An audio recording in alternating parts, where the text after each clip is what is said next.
함께 나눌 하나님의 말씀, 구약성경 이사야 52장입니다.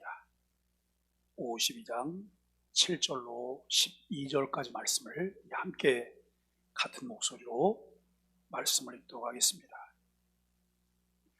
좋은 소식을 전하며 평화를 공포하며 복된 좋은 소식을 가져오며 구원을 공포하며 시온을 향하여 이르기를 내 하나님이 통치하신다 하는 자의 산을 넘는 발이 어찌거리 아름다운가. 내 파수꾼들의 소리로다. 그들이 소리를 높여 일제히 노래하니 이는 여호와께서 시온으로 돌아오실 때에 그들의 눈이 마주 보리로다. 너 예루살렘의 황폐한 곳들아, 기쁜 소리를 내어 함께 노래할지어다.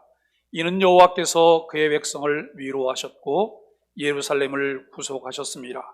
여호와께서 열방의 목전에서 그의 거룩한 팔을 나타내셨으므로 땅 끝까지도 모두 우리 하나님의 구원을 보았도다. 너희는 떠날지어다. 거기서 나오고 부정한 것을 만지지 말지어다. 그 가운데에서 나올지어다. 여호와의 기구를 메는 자들이여 스스로 정결하게 할지어다. 여호와께서 너희 앞에서 행하시며 이스라엘의 하나님이 너희 뒤에서 호위하시리니 너희가 황급히 나오지 아니하며 도망하듯 다니지 아니하리라. 아멘. 오늘 우리는 본문을 통해서 지키시는 하나님이라고 하는 주제로 함께 말씀을 나누려고 합니다. 오늘 우리가 주일을 맞이하면서 오늘은 종교개혁 기념주일로 예배를 드리는 주일입니다. 마틴 루터가 1517년 10월 31일 95개 조항의 반박문을 비덴베르그 대학 교회문에 붙인 사건이 있었던 날을 종교개혁일로 기념하고 있습니다. 올해가 503주년이 되는 그런 해인데, 신앙이란 이것도 좋고 저것도 좋은 것이 아니라 이것이냐 저것이냐 양자택일을 하는 바른 선택이다 라고 말할 수 있습니다. 성경을 가지고 있지만 성경의 가르침이 왜곡되고 잘 지켜지지 않는 혼탁한 시대에 종교개혁이 이루어졌고, 그 종교개혁에 이제 정신인 5대 강령이 있음을 알게 됩니다. 우리는 이것을 5솔라라고 말하기도 합니다. 오직 성경, 오직 그리스도, 오직 은혜, 오직 믿음, 오직 하나님의 영광. 이것이 종교개혁을 함에 있어서 5대 정신이었다라고 하는 것을 알게 됩니다. 그저 모든 것이 잘 진행되고 있었는데 개혁한 것이 아니라 아주 혼탁하고 이제 어지러워서 볼 수 없는 그런 상황이 되었기 때문에 이런 종교개혁이 필요했다는 거예요.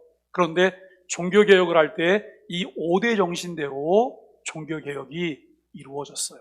새로운 시대가 열렸던 거죠. 새로운 시대가 열렸고 종교개혁이 됐다고 해서 여러분 금방 편안한 세상이 이루어진 것은 아닙니다. 이제 이 종교개혁이 이루어지고 여러분 150년, 200년간 교회에는 극심한 박해들이 있었어요. 그리고 이것이 자리하게 되기까지 엄청난 대가를 지불하면서 교회가 진행이 되어 왔다라고 하는 것을 알게 됩니다. 오늘 우리가 함께 읽은 말씀 가운데 12절 말씀을 다시 한번 살펴보면 이런 말씀입니다. 여호와께서 너희 앞에서 행하시며 이스라엘의 하나님인 너희 뒤에서 호위하시리니 너희가 황급히 나오지 아니하며 도망하듯 다니지 아니하리라 라고 하는 말씀을 보게 됩니다. 여기서 하나님께서는 택한 백성의 앞에 행하시며 뒤에 호위하신다라고 합니다. 이 말은 보통 군대에서 사용하는 낱말입니다. 사실 교회는 언제나 그리스도의 군대로 표현되어 왔습니다.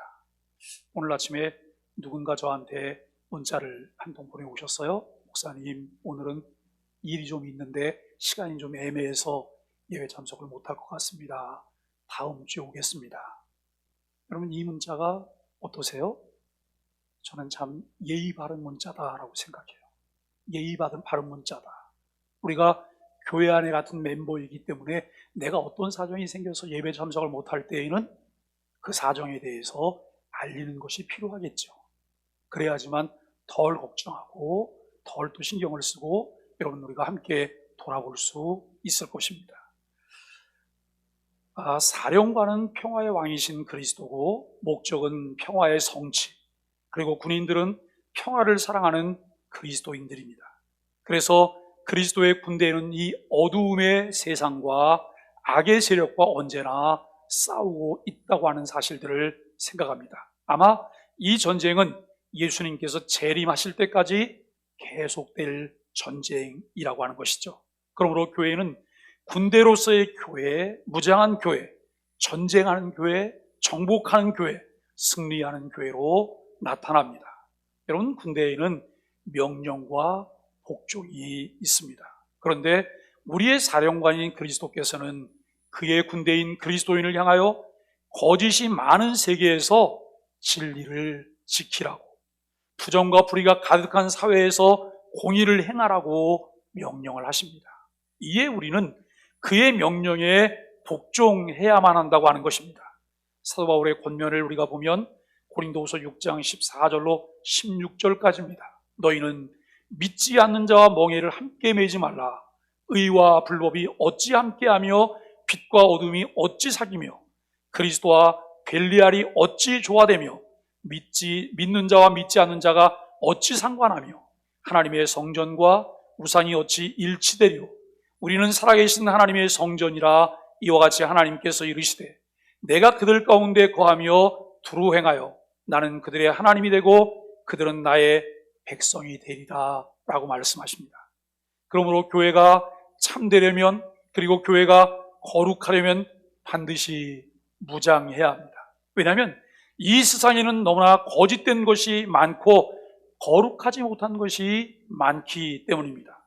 그리스도의 교회는 언제나 신령한 검을 그 손에 가지고 있어야 합니다. 우리 믿는 사람 모두가 그리스도의 군사입니다. 그리고 모든 그리스도의 교회는 군대입니다. 그런데 하나님은 교회 앞에 가시며 지키시는 하나님이시라라고 하는 것이죠. 오늘 말씀에서도 여호와께서 너희 앞에 행하시며 라고 말합니다. 그리고 이스라엘의 하나님이 너희 뒤에서 호위하시니 라고 말씀을 하십니다. 후미도 지키시겠다라고 하는 말씀이지요. 이렇게 그리스도의 군대인 교회는 앞과 뒤에서 공격해올 대적자들로부터 하나님께서 보호하시겠다라고 하는 말씀입니다. 여러분, 이 말씀을 읽다가 언뜻 연상이 되는 것은 그것입니다. 이스라엘 백성을 애굽에서 430년 동안 종살이 하던 백성을 하나님께서 인도해 내셔요. 갈 길을 보이시고 갈 길을 가게 하세요. 그런데 홍해가 가로막혔어요. 하나님께서는 진퇴양난에 빠졌을 때 홍해의 길을 내셨어요. 그리고 그들로 진행하게 해요. 그런데 홍해가 열리고 이스라엘 백성들이 홍해를 통해서 이런 그 홍해 바다를 건너갈 때에 애굽의 군사들이 추격해 옵니다.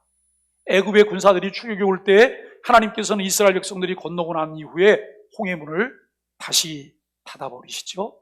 그리고 구미에서 쫓아오던 애굽 군사들이 그 안에서 수장되는 그런 일들을 우리는 보게 되어진다라고 하는 것이죠. 언제나 우리의 싸움은 혈과 육의 싸움이 아닌 악한 대적들과의 싸움입니다만, 분명한 것은 이미 승리가 보장된 싸움을 하게 된다는 것이죠. 우리에게 힘이 있어서가 아닙니다. 우리의 사령관이신 예수 그리스도께서 능력이 많으시기 때문입니다. 시편 121편의 말씀은 유명한 시 가운데 하나입니다. 여기서 하나님은 우리를 지키시는 자라라고 말씀을 하세요. 그런데 그 짧은 구절 속에 7번씩 이 지키시는 자라라고 하는 말이 반복되고 있습니다. 그렇습니다. 하나님은 그 택한 백성을 지키십니다. 하나님은 우리를 지키시되 밤으로 낮으로 지키시는 하나님이심을 우리가 확신하며 사시게 되기를 주님의 이름으로 간절히 축복합니다. 물론 이것은 모든 사람을 가득히 하신 말씀은 아닙니다. 그의 백성, 그의 군대, 그의 양에 한해서 특별히 이런 언약을 주신 것입니다. 지극히 높으신 자와 은밀한 교제를 가지고 하나님 앞에서 하나님과 교통하는 택함을 받은 자들에게는 하나님의 은총의 이 보호의 그늘이 항상 있겠다고 약속을 하셨습니다. 그런데 우리가 이 말씀을 들을 때 한 가지 이상하게 생각되는 것이 있습니다.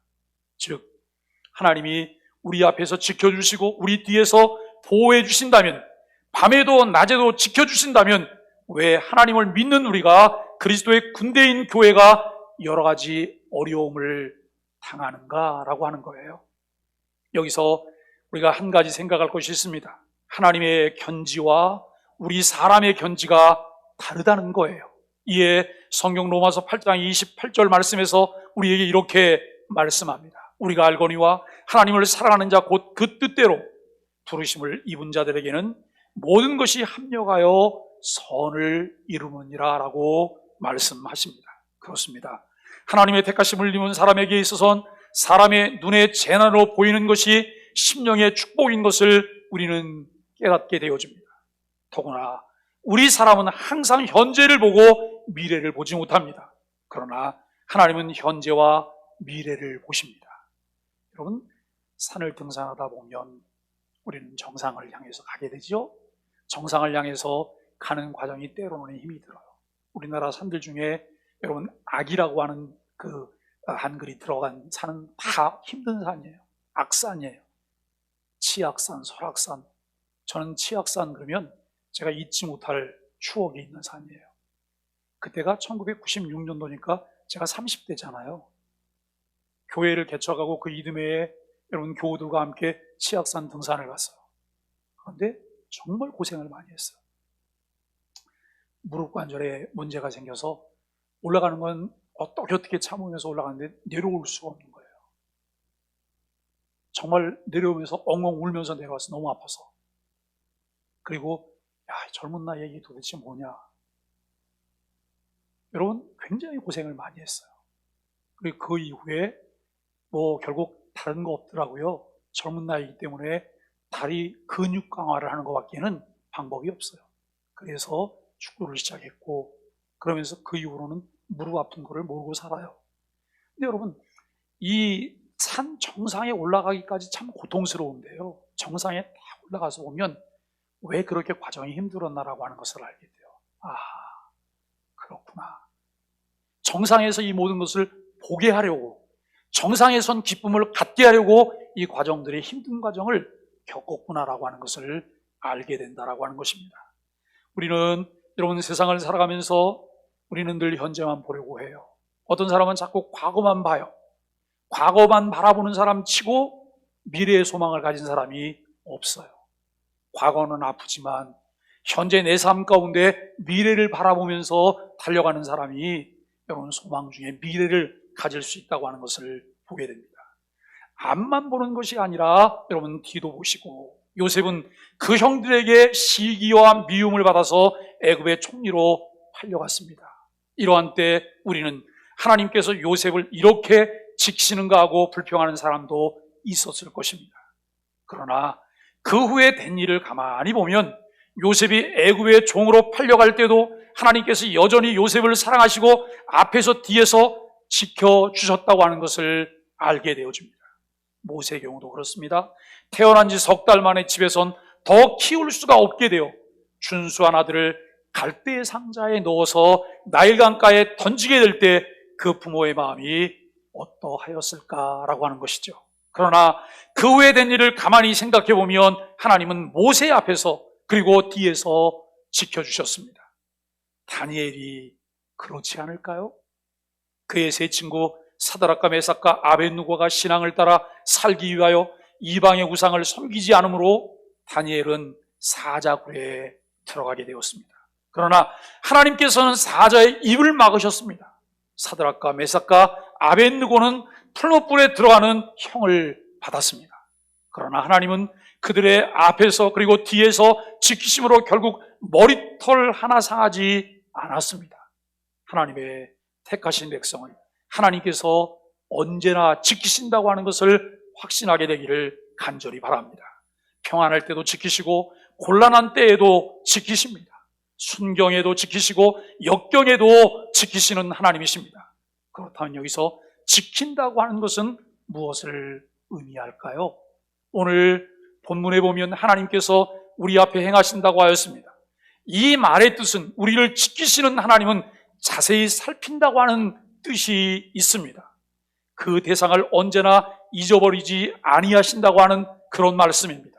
그렇다면 하나님께서는 어떻게 그 택한 백성을 지키실까요? 시편 121편에 보니까 졸지도 아니하시고 주무시지도 아니하시고 언제나 택한 백성을 살피시고 잊지 아니하신다라고 하는 것을 말씀합니다. 어머니가 어린애를 지키듯이 하나님께서는 그의 백성을 잊어버리지 아니하시고 지키시는 하나님이십니다. 우리가 약할 때도 지키십니다. 우리가 슬플 때도 지키십니다.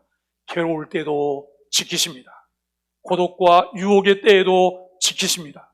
하나님은 언제나 우리를 잊지 아니하시고 살피시고 긍휼히 여기실 뿐만 아니라 여러분 이럴 때일수록 더욱더 우리를 잊지 아니하시고 함께 하시는 하나님이심을 확신해야 할 것입니다. 우리 앞에서 행하신다는 것은 인도하신다고 하는 의미입니다. 여러분 시편 23편에 기록된 시편 기자의 고백입니다. 여호와는 나의 목자시니 내게 부족함이 없으리로다. 그가 나를 푸른 풀밭에 누이시며 쉴만한 물가로 인도하시는도다 라고 말씀을 하고 있습니다. 목자가 양을 지킬 때 그냥 보고만 있는 것이 아닙니다. 살피기만 하는 것이 아닙니다. 목자는 양을 인도합니다. 인도할 때에는 푸른 초장으로만 인도하는 것이 아닙니다. 잔잔한 물가로만 인도하는 것도 아닙니다. 때로는 사망의 음침한 골짜기로 인도하기도 합니다. 그러나 인도하시는 것만은 사실이죠. 사실 하나님께서는 이스라엘 백성들을 애굽에서 인도해 내셨어요. 광야에서 낮에는 구름 기둥으로 밤에는 불 기둥으로 인도했습니다. 낮에도 인도하시고 밤에도 인도하셨습니다. 평안할 때도 인도하시고 어려울 때도 인도하셨습니다. 계속해서 오늘 성경은 하나님께서 너희 뒤에서 호위하신다고 말씀을 하고 있습니다. 여러분, 호위한다고 하는 것은 보호한다고 하는 의미입니다. 목자가 양을 지키는 것은 양을 보호하는 것이죠. 원수가 올 때 어떻게 하든지 물리칩니다. 이리가 올 때 싸워서 물리칩니다. 지킨다, 호위한다는 것은 이렇게 방비하는 것을 의미하고 있습니다. 생명을 보존하여 준다고 하는 그런 의미죠. 그래서 시편을 보면 하나님께서 우리를 보호하신다고 하는 뜻에서 여러 가지 표현을 하였습니다. 하나님은 나의 산성이시다, 피난처다, 반석이다, 방패시다, 구원의 뿔이다, 날개시다라고 하는 이런 표현들을 우리가 보게 되는데요. 이 모든 것이 다 하나님께서 우리를 어떻게 보호하여 주신다고 하는 뜻을 가르쳐 주는 것입니다. 그래서 성경은 우리를 눈동자같이 보호하신다 그래요. 저는 이 표현을 참 좋아하는데요. 하나님께서 나를 보호하시되 나를 지키시되 눈동자같이 지키신다 그래요. 그러면 세상에서 가장 빠른 새가 무슨 새예요? 가장 빠른 새가 무슨 새라고요? 눈 깜짝할 새예요. 눈 깜짝할 새. 여러분, 뭐가 눈에 들어오려고 하면 벌써 눈 깜짝할 새가 작전을 시작해서 내 눈동자를 보호해요. 하나님께서 눈동자와 같이 우리를 지키시고 보호하신다라고 말씀을 하십니다. 뿐만 아니라 지킨다고 하는 것은 우리의 필요한 것을 뒤에서 공급하여 주신다고 하는 의미이기도 하다는 것이죠. 목자가 무엇 때문에 양을 풀밭으로 인도할까요? 양은 푸른 풀을 먹어야 살이 찌기 때문에 풀밭으로 인도해요. 무엇 때문에 쉴만한 물가로 인도할까요? 물을 마셔야 잘 자랄 수 있기 때문이에요. 마찬가지로 하나님은 우리 믿는 사람들의 필요한 것을 이렇게 공급하여 주시는 하나님이십니다. 이스라엘이 광야에서 불기둥, 구름기둥으로 인도하신 것만이 아닙니다. 그들이 굶주릴 때에도 하나님께서는 만나와 메추라기를 주셨어요. 물이 필요할 때 그들에게 생수를 공급해 주셨던 하나님이신 것을 알게 됩니다. 엘리야가 이세벨에게 쫓겨서 광야 노뎀나무 아래 기진맥진하여 쓰러졌을 때 하나님께서는 떡과 물을 주어 마셔 힘을 얻게 하셨습니다. 우리 믿는 사람들이 괴로운 이제 광야 같은 인생길을 걸어갈 때 어떤 때는 심령이 기갈하고 어떤 때는 심령이 기진해질 때가 있다고 하는 것이죠. 그러나 하나님께서는 이러한 때에 그의 백성에게 생명의 양식과 생명수를 마실 수 있도록 축복해 주시는 것을 우리가 확신해야 할 것입니다. 성경은 우리에게 이렇게 말씀을 해요. 나의 하나님이 그리스도 예수 안에서 영광 가운데 그 풍성한 대로 너희 모든 쓸 것을 채우시리라. 하나님에 대한 신뢰와 믿음이에요. 하나님에 대한 신뢰와 믿음이에요.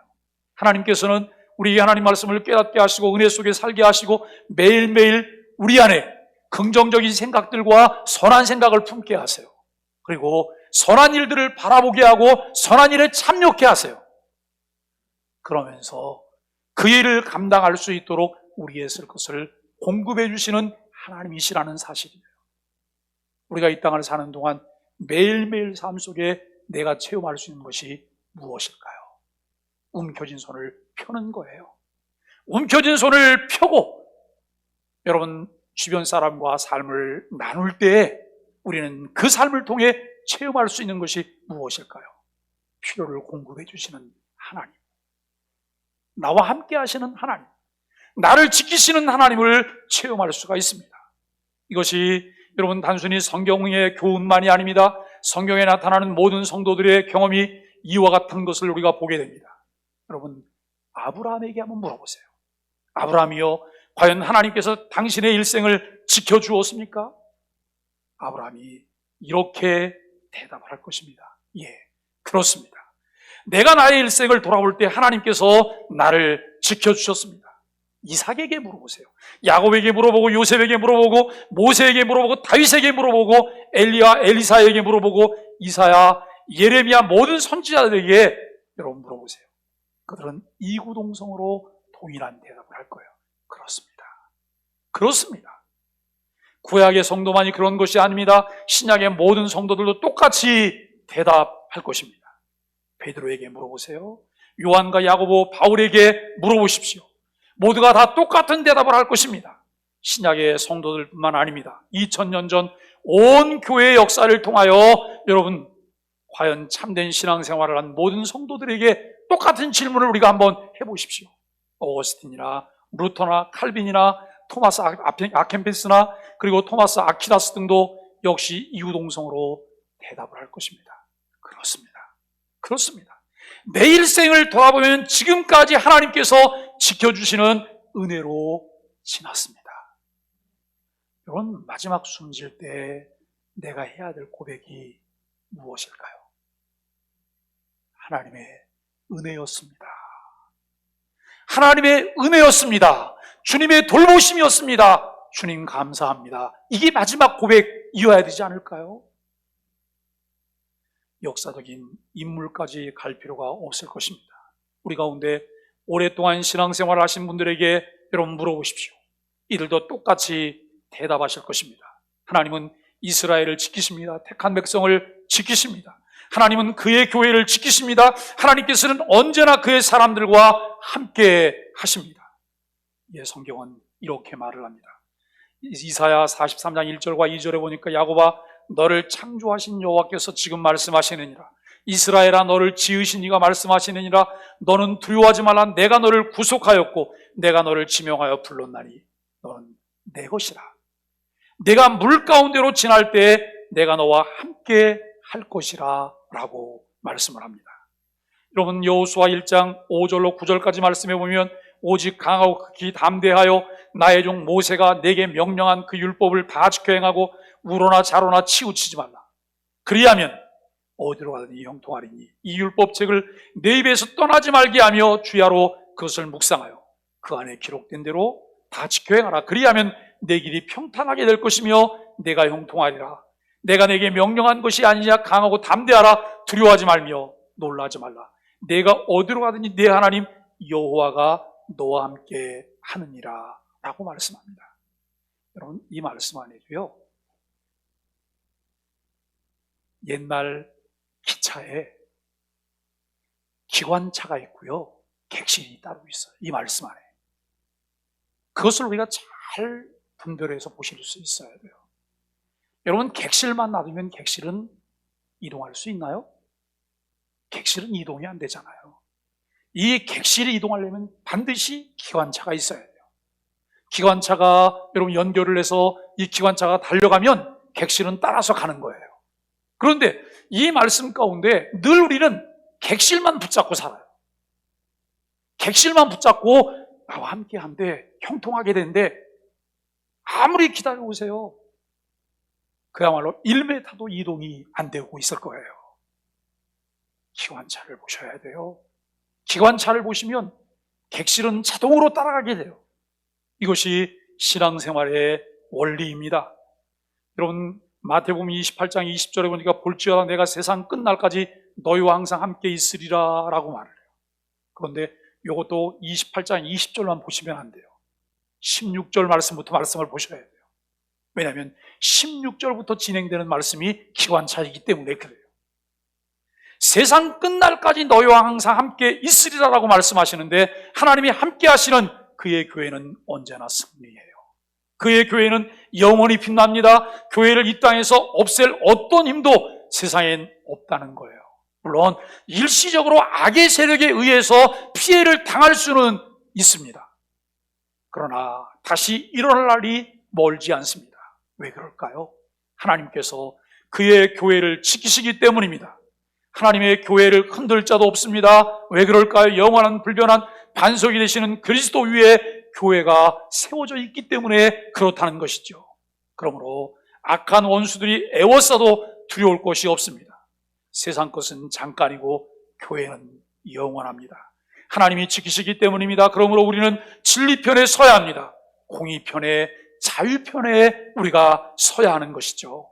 진리를 위해, 공의를 위해, 자유를 위해 싸우다가 어려움을 당하는 한이 있어도 흔들리지 말고 두려워하지 말고 거짓과 불의와 어둠의 세력과 싸워야 합니다. 503년 전 교회는 종교개혁을 통해 새로운 시대를 열었습니다. 여러분 세상에 엄청난 영향을 끼쳤습니다. 그러나 500년이 지난 오늘날 교회는 세상을 변화시키는 원동력이 아니라 치탄의 대상으로 전락했습니다. 코로나라고 하는 이 복병이 나타나 우리에게 뉴 노멀을 요구하고 있습니다. 여러분 시대의 변화에 따른 새로운 기준이나 표준이 필요하다고 말을 해요. 그런데 시대의 변화에 따른 여러분 새로운 기준이나 표준은 무엇일까요? 다시 무엇인가를 기준을 세워야 되고 표준을 찾아내야 되고 그런 걸까요? 아니요. 본질로 돌아가는 거예요. 성경으로 돌아가는 거예요. 성경이 이미 우리에게 여러분 그 기준과 표준을 제시해 주었어요. 그렇기 때문에 우리는 성경으로 돌아가야 합니다. 코로나는 우리의 모든 것을 바꾸고 있습니다. 여러분 이때 우리에게 꼭 필요한 것이 무엇일까요? 새로운 기준일까요? 세상을 살아가는 방식은 시대에 따라 변합니다. 그러나 우리의 삶의 기준이나 표준이 되는 진리는 변함이 없어요. 변함이 없기 때문에 진리입니다. 코로나와 함께 우리들이 처한 상황에서 성도와 교회는 어떻게 새로운 시대를 열어갈 수 있을까요? 본질로 돌아가야 되고 성경이 말하는 삶의 기준이 무엇인지를 정확하게 확인하며 살아갈 때 우리에게 나타날 수 있는 것은 중요한 특징은 소견대로 살아가게 되지 않는다는 거예요. 구약성경 사사기는 기준이 없기 때문에 자기 소견대로 살아갔습니다. 많은 사람들이 진리에 대한 이해와 기준이 분명하지 않기 때문에 결국 하나님의 뜻보다는 자기 생각을 따라 살게 된다는 거예요.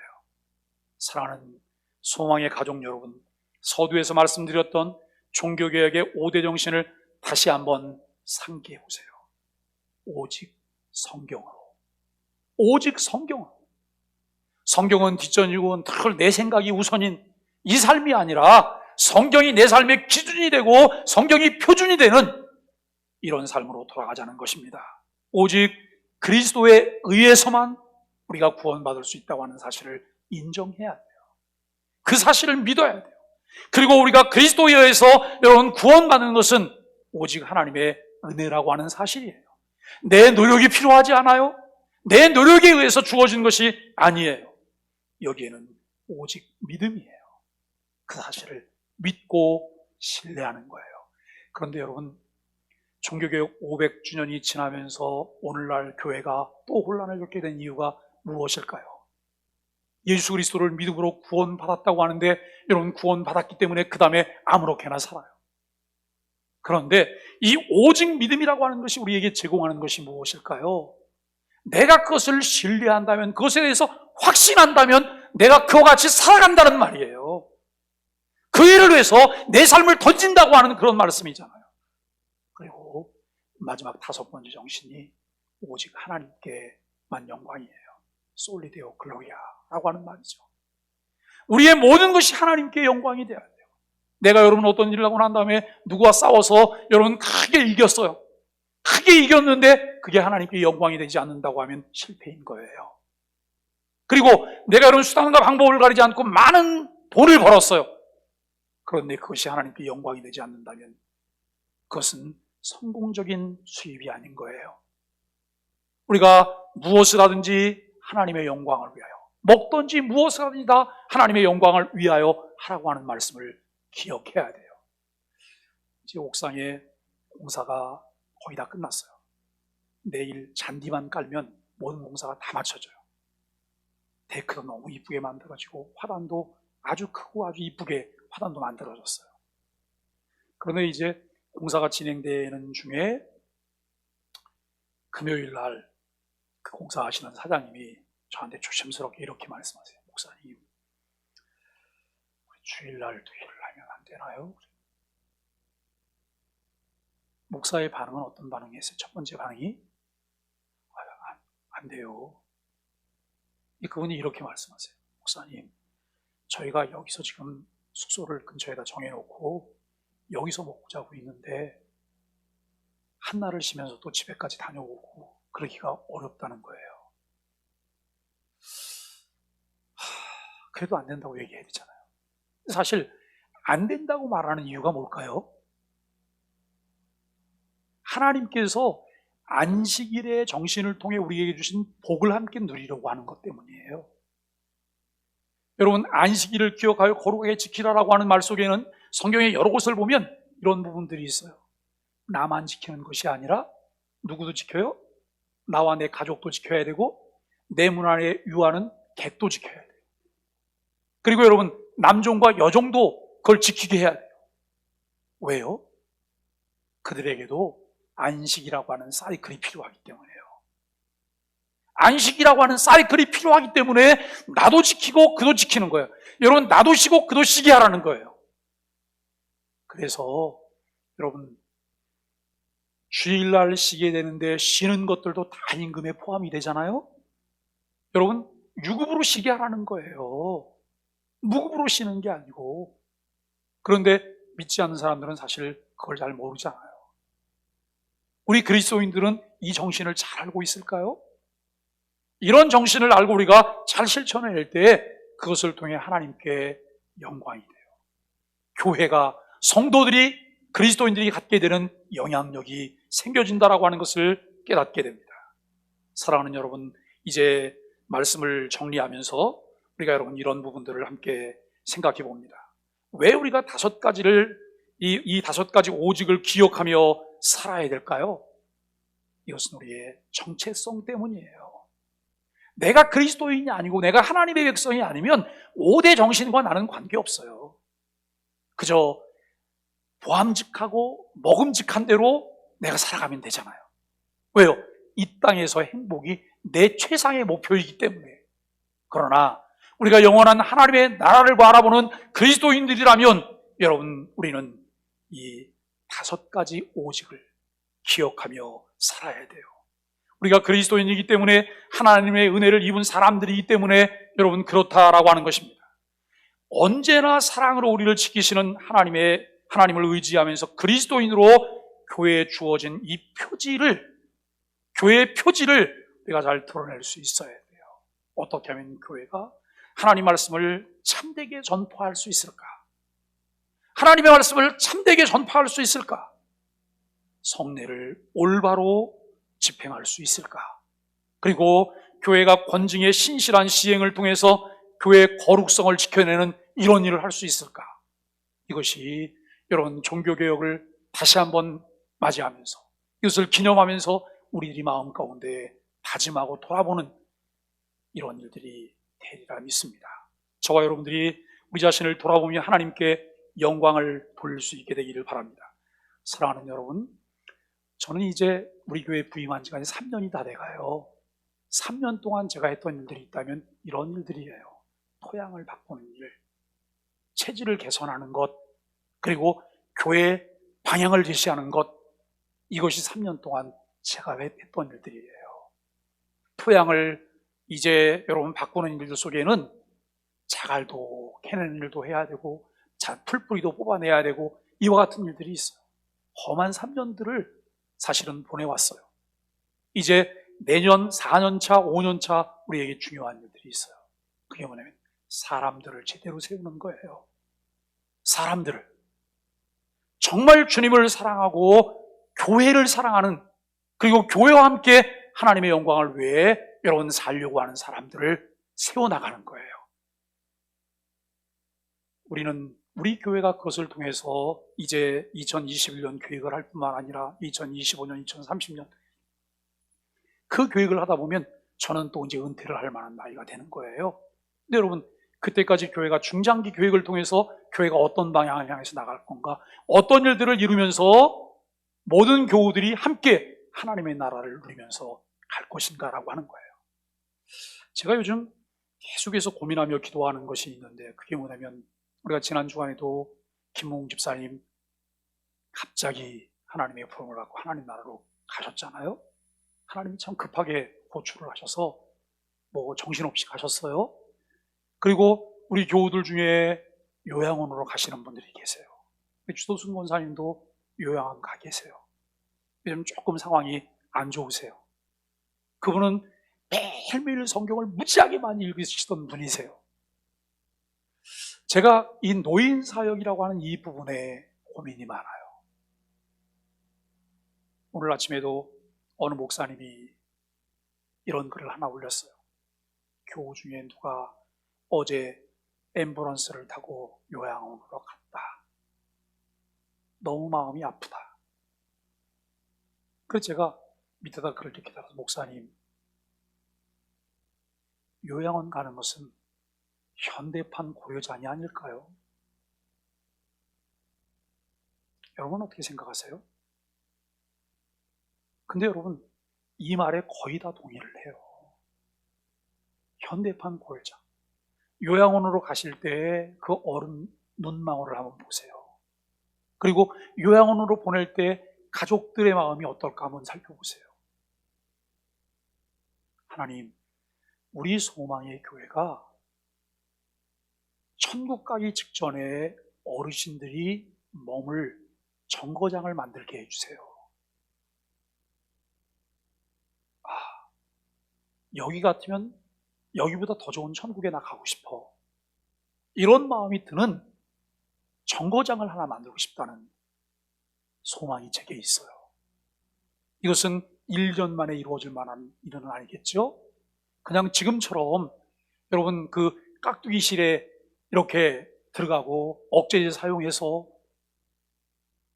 수명을 단축하는 이런 곳이 아니라 주어진 수명들을 마음껏 그곳에서 누리면서 천국을 바라볼 수 있는 이런 요양원을 하나 만들어내고 싶어요. 우리 교회가 그 일에 헌신하고 봉사하고 싶어요.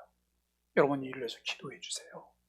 그리고 청소년과 아동들을 위한 일도 교회는 해야 될 것이라고 하는 생각을 가지고 있어요. 함께 기도해 주셔서 교회가 진리 안에 굳건하게 설 뿐만 아니라 이 시대에 꼭 필요한 교회로 우리의 소망의 교회가 많은 사람들에게 하나님 나라를 바라보게 하고 소망을 주는 그런 교회가 되기를 주님의 이름으로 간절히 축복합니다.